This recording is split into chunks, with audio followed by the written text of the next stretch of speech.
I'm Lee and I've got 3 children that have all got type 1 diabetes. I just want to explain a little bit about Louis, who's my youngest and last child to be diagnosed with type 1. So with Louis, we've caught it earlier on, which means overall that's better for him because then we can step in sooner once his glucose levels start to rise and give him insulin to stop his glucose levels going really high. So with Louis, because we done blood tests in the hospital and then they also checked his antibodies for type 1, we was able to confirm a type 1 diagnosis before he went into DKA and before his glucose levels were consistently staying higher. With Louis, we started off by monitoring his glucose levels. He didn't need to start on insulin straight away because we caught it so early. But then that meant from December to June, he only had a Dexcom, which we used to monitor his glucose levels.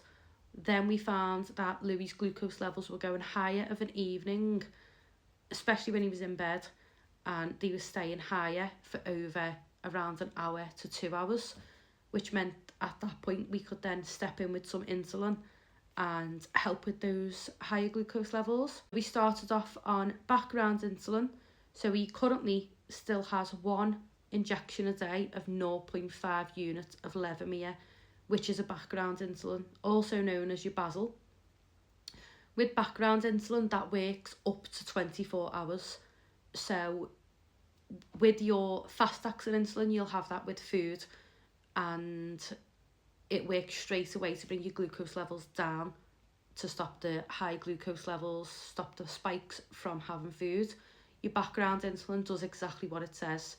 It works in the background to keep your levels from rising, and it lasts for that up to 24-hour period of time.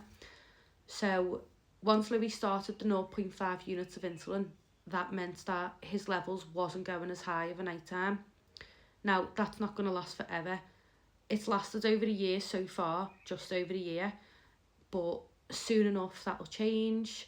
That insulin that he has now is just helping the beta cells in his pancreas that can still produce insulin just last a little bit longer before they're destroyed as well, which means he then will need multiple daily injections before, if he wants to go on an insulin pump like his sisters, he can do. But at the moment, he's not ready for that.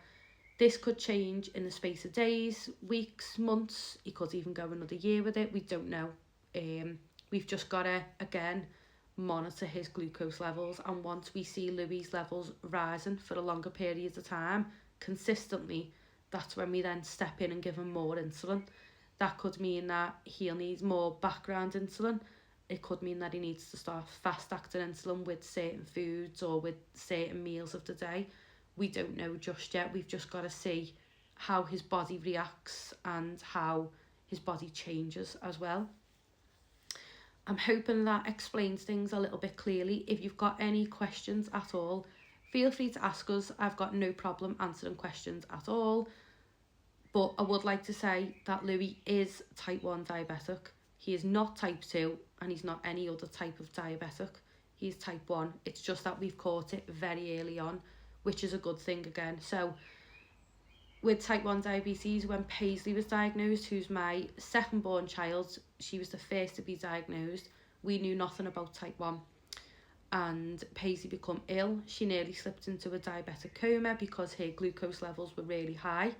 They were at 37.5 and her ketones were at 5.5. We didn't know anything about type 1. We didn't know the 4 T's for type 1 diabetes, which is tiredness, thirst, toilet and thinness, all more than usual. Paisley was a lot more tired than usual.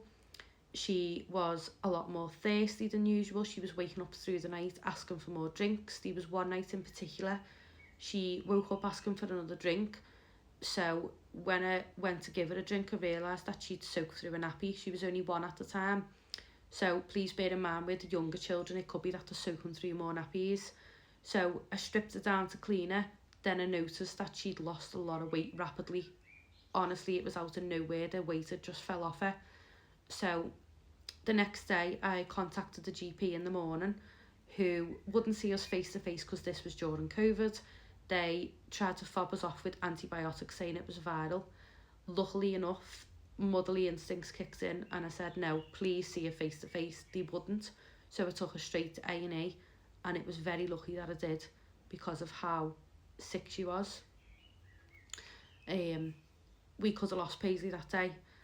Type 1 diabetes can be fatal, especially if you're going into diabetic ketoacidosis, also known as DKA. So please remember the 4 T's of type 1 diabetes. Any of those symptoms, go to your doctor. If the doctors aren't listening, go to A&E and get yourself checked or your child checked. A simple finger prick or a urine sample can check glucose levels, can check ketones. If you've got any questions, feel free to ask and we will get back to you. Thanks everyone.